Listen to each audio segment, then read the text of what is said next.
Am I the a-hole for leaving everything I own to my goddaughter instead of my daughter? I, 45 female, divorced my ex-husband when my daughter Kelly, 21 female, was around 12, after I caught him cheating for the second time. Literally everyone was against it. And I knew the in-laws wouldn't like it because they're traditional conservatives who didn't want to deal with a public scandal. But it was hurtful to me that my own family was trying to pressure me to stay in the marriage in order to not lose access to the money and perks my ex had provided. Examples. While we were married, my ex helped my brother get a nice job with a high salary and nice benefits, paid off my sister's credit card debts, and bought my parents really lavish gifts. The first time I caught him cheating, I wanted out back then, but my family convinced me to forgive him, and that I owed it to Kelly to fight for her to have the stability of a two-parent household. My daughter was only a few weeks old at a time, and I was in a very vulnerable state. So I agreed and felt so stupid when my ex did it again. But this time there wasn't a "you weren't performing your wifey duties since you got pregnant" excuse anymore. And this time I wasn't going to be deterred and continued with a divorce. In truth, I wanted to keep Kelly out of this as much as possible. But my in-laws and my own parents poisoned her against me by painting me as a hypocrite for telling her how important forgiveness is, but that I wasn't willing to forgive Daddy even when he was really sorry. I was distraught. I honestly don't think I would have made it through if it weren't for my best friend Tina, who was my rock. In the end, I got a nice settlement and some alimony, but didn't get custody. I tried my hardest to still be in Kelly's life, but by the time she was a teen and she was fully convinced that I was the bad guy and told the courts she didn't want to see me anymore. I was heartbroken, but kept reaching out. During that time, I also managed to go back to school. I was studying accounting and managed to get a high-paying job of my own and have a nice life for myself. The same can't be said for my ex, who was sued by a former employee and fired by his company. Because he was so embarrassed, my ex burned through his savings trying to keep up his lifestyle, which included Kelly's college fund. Suddenly, she wanted contact again. And I won't lie and say that I wasn't hurt at the idea of her only wanting contact was for my money. I'd agreed to pay for her to go to grad school on the condition that she sign an agreement that she won't contest my will where I'm leaving most of that I owned to Tina's daughter, Laura, 18 female. The few relatives that I'm still on good terms with think that this will damage any chance at rebuilding a relationship with Kelly, and that I should just split everything equally. However, I don't want to have the type of relationship with Kelly that I feel like I have to pay for. Am I the a-hole? Edit. Because I keep seeing this in comments and messages, I'll clarify here as best as I can while still trying to maintain some privacy. 1. I didn't get custody, but I did get visitation. And when Kelly was 14 to 15, she told the courts she didn't want to visit me anymore. 2. My ex came from money and had a good income, which meant he had better lawyers and the aid of my brother and parents during the divorce. 3. Not too long after the divorce, my brother lost his job. I'm not sure what happened, and I never cared to ask. 4. I'm no contact with my brother and very low contact with my parents and sister. 5. Tina is my documented power of attorney. Should there ever be a situation where I can't make legal decisions for myself and vice versa. 6. Alimony is not child support, so that's why I was able to get it. Now for the top comments. Not today, home. Your daughter has always been against you because of your family, and now at the moment when things aren't looking good, she wants contact. Ignore her. And your family basically wanted you to stay because they wanted his money. Yep. Not too long after the divorce, my brother was let go, and my sister was on the verge of filing for bankruptcy. Guess who got the blame? Especially when I wouldn't use some of the divorce money to help out the family. How on earth did your sister manage to get so close to bankruptcy when her debts were paid off? That's her own fault. The brother being let go? If it were wrongful termination, then he should have sued. They were just making you the scapegoat. Honestly, I wouldn't have given the daughter a dime. There are many ways you can be sure she can't contest the will. Obviously, you've already done what you've done. But going forward, you just do what's best for you. Not today, Hall, but there's a lot to unpack here. Does Kelly know what exactly happened? Is her missing college funds the only reason why she reached out to you? Or is it her being an adult and finally realizing fully what's going on? At the time, she didn't. But once the divorce was over, I did explain the situation, but she didn't believe me. If you're asking me if my daughter has come out right and said that all she wants me for is my money, then no. However, looking at the timing of her wanting to actually speak to me again, and seeing how the majority of our limited talks is about her schooling and her financial concerns, I'm inclined to believe so. I honestly would feel a bit better if she did sign the agreement and continued speaking to me as proof that I'm not just a checkbook to her. Sorry to say this, Opie, but I think she wants to take advantage of you now that the tables have turned. If her dad would have been loaded still, would she have reached out to you? I wouldn't give her the money, not even with that agreement. But if you do want to help her out, make her sign that agreement. Honestly, that's where I'm leaning more towards. I'm prepared to accept the reality that I'm just a checkbook to my daughter, but hoping she will sign the agreements as proof that she actually misses me and wants to reconnect. Next story is titled, Am I the a-hole for refusing to do a DNA test? My dad found out my mom was cheating and she won't say with who or when, but we know it's likely around the time she was on a stay-at-home mother. The thing is, she had all of us, 2 brothers, 1 sister, around the same time, so any of us could not be my father's. He's divorcing my mother and wants us to take a DNA test to prove we're his children. Otherwise, he isn't paying for our college. He promised to do so before this, and all of us have been counting on it. My sister, oldest, did a test because she was confident she was related to our dad. She was likely pre-cheating. She looks the most like him, so I was pretty sure she was. She's also in college and is relying on our dad. It is going to keep paying because of the results of the paternity test came back positive. I have a feeling I'm not my dad's biological kid, since I don't look anything like him, and people even commented I don't look like the rest of my family. I'm terrified because I think he's upset enough that he won't talk to me anymore, and definitely won't be paying for my college. I don't want to take the paternity test because I don't want to know. But if I don't, I probably won't get college paid for. The money isn't in a college fund, but set aside as investments my dad has. It isn't going to my mom in the divorce proceedings probably. I don't know how things will go, and I'm starting college in September. I stupidly picked a pretty expensive school because I thought my dad would pay for it. I decided it was okay, but now even if my mom was willing to, I don't think she can afford it. I'm so mad at her and my dad for putting me in this position. I've told him I'm not doing the test and he said that's okay, but he will just assume I'm not his and not have anything else to do with me once since I'm 18 already. I'm living with my mom but not talking to her because of this. So you're 18 and just found out your dad may not be your dad and is punishing you for something beyond your control. Not an a-hole. Your mother is clearly an a-hole. Your dad is being an a-hole to treat you as a stranger if you're not getting a DNA test. This is a no-win for Opie. Even if it turns out he is DNA related, he'll always know his dad was willing to throw him away over a piece of paper. He already threw him away. I've told him I'm not doing the test and he said that's okay, but he will assume I'm not his and not have anything else to do with me once since I'm 18 already. I'm sorry, Opie. Of course not the a-hole. Not the a-hole. Your parents suck. I would have the DNA test done personally just to find out. And if you aren't your dad's, try to figure out who your bi-dad is. It will help later down the line if your doctors ever have any hereditary health questions.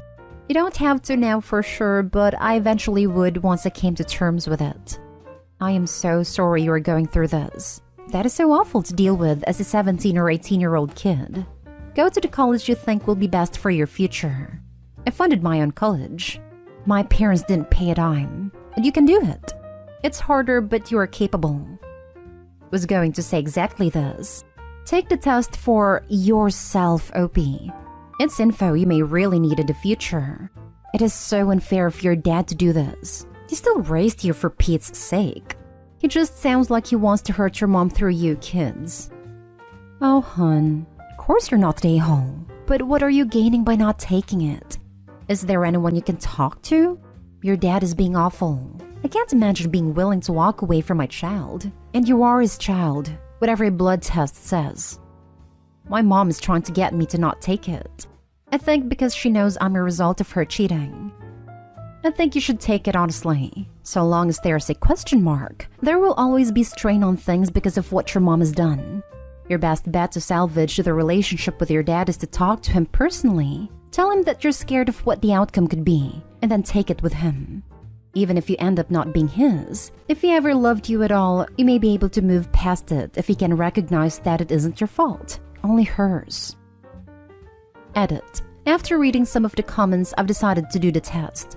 I didn't want to out of fear, but now it's clear it doesn't really matter and it's better I know for sure.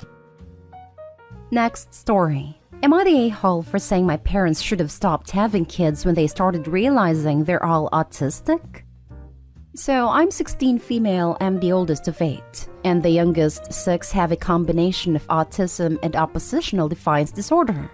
If you have ADHD, and 4 out of the 6 are nonverbal with high support needs, I'm expected to help out, and have pretty much been emotionally neglected since age 6, when my parents started popping out more kids. So, due to everyone's sensory issues and for the sake of routine, Christmas hasn't been done in our house since I was 8, and that includes for me. Birthdays aren't really done either, and my parents spend so much time trying to keep everyone under control that myself and my normal brother 7 male miss out on just about everything. Last Saturday was my birthday, and I stupidly decided to ask my parents for something I've been wanting for a while. But I don't get an allowance and can't work due to helping out at home, so I can't save for it. It's not expensive, but it is out of my price range. They said no, expectedly, and reminded me for routine's sake we don't do birthdays in this family. I said I know, but maybe we could keep it to the 3 of us and do something away from them for once. They said no, and that I need to tailor my life to suit theirs, unfortunately. I kind of snapped. It may be years of built-up resentment or because I was in a bad mood, but I said that I don't understand why they keep having kids just to make their neurotypical kids suffer more each time. They should have stopped after they had 2 diagnosed with autism. Neither parent is talking to me right now, and I'm starting to believe I was the a-hole and made an ableist remark. Am I the a-hole? Now for the comments. Oh, sweetie, you are not the a-hole. I have 2 siblings on the spectrum. My mom never made me responsible or made me make sacrifices for her other kids. She made things work for all of us to the best of her ability. Your parents need to seek outside help, not to expect their neurotypical children to accommodate and make sacrifices, essentially making you guys become third parents. I hope you have someone you can talk to, like another trusted family member or adult. Please reach out if you can. This is not even remotely okay. Honestly, it's cruel to take a childhood away like this. I feel for Opie. It's horrible what is being done to her, and hopefully she can get out of there quickly. Not stay home. Having 8 kids is a terrible idea in general. Also, you need to honestly have your own life. Your parents seem to be pushing responsibilities on you. Well, the kids are their responsibility, not yours. You should definitely try to find a job really soon. Agreed. But the parents need Opie to stay at home dependent on them as an unpaid caregiver, babysitter, and maid for them. They have no intention of letting her go ever, and have a life of her own. They have already told her so. I need to tailor my life to suit theirs, unfortunately. Not stay home. Your siblings are your parents' children to raise. If they need help, they should look into live-in help or long-term care facilities. I think a little rebellion is in order. Stop helping them raise your siblings and get a job. Save every penny and move out when you turn 18. Sorry you were dealt selfish parents, and an unfortunately difficult situation to grow up in. Now for the last story. Am I the a-hole for telling my sister-in-law to stop trying to guilt us by calling it a bonding experience every time she wants her kids involved in something? In general, my sister-in-law is fine. I don't love her, but she's generally not awful. She just thinks that everything should revolve around kids, and that everything that anyone does with her kids is a bonding experience, and those are all so important. If anyone in the family is doing anything, she wants the kids to be involved. Even if we want it to be just adults, she starts guilting us. There are some things that's totally appropriate for. Things like baking cookies? Sure, bring the kids. Building snowmen? Sure. Decorating for Christmas? Okay. But for example, when my husband, her brother, and I were going on a hiking trip, she kept asking us to take the girls, as it would introduce them to the outdoors and be a great bonding experience. We said no. This was our couple time, not family time. She got all stinky about it, and even tried to send them over with bags bagged in an attempt to guilt us into it. We mentioned over the holidays that we were going to be building a new addition to our home, and she immediately lit up and said how it would be a great bonding experience if we got the kids involved. Husband shot this down. It's something that he and I are working on together to make our home ours. Neither of us wants to have to watch kids with tools and hammers and nails, keep them on track, deal with the whining when they get bored, etc. She kept pushing about how maybe this would inspire her kids to take an interest in building or hands-on work, and it'll be a great bonding experience. I said, can you stop with the "it'll be a good bonding experience" every time you want to guilt someone into involving your kids? She got defensive and said that in a normal family, people would want to spend time with the kids. It wouldn't be seen as a burden. I said it's not a burden, but brought up our hiking trip as an example and said that it was intended for me and my husband to just hike, fool around outdoors, maybe drink a little in the tent and relax. She got pissy and was like, well, look at you, having all the time in the world to hook up but no time to spend with your family. We do spend time with family. We do spend time with the kids. We have even endured the god-awful family vacation with the kids just to make everyone happy. But we don't have kids, and we don't want everything in our life to revolve around kids. Sister-in-law is still upset about this and keeps making passive-aggressive remarks about it to anyone who'll pay her attention. Am I the a-hole for saying that? Is free babysitting called bonding now? Yep. It's a better marketing plan. Family members, are more likely to agree to unwanted babysitting when they feel guilty about saying no. She is straight up trying to pawn the kids off every chance she gets. Her own argument doesn't make sense. I'll fix her sentence for Opie's argument's sake. In a normal family, a mother would want to spend time with her kids. They wouldn't be seen as a burden. Having the excuse for bonding is just her way of getting them out of her sight. Really sad. Not stay home. If you wanted kids around constantly, you'd have had your own. Seems like she's just looking to get some time away from her own kids by dumping them off on you, assuming she wasn't planning on hiking and helping with home renovations too. This was my thought exactly. She's trying to get free childcare. Not stay home. Your sister-in-law is upset because her plan to pawn her kids off on you isn't working. It's a super entitled attitude, and you're right. They aren't your kids and you don't need to revolve your life around them.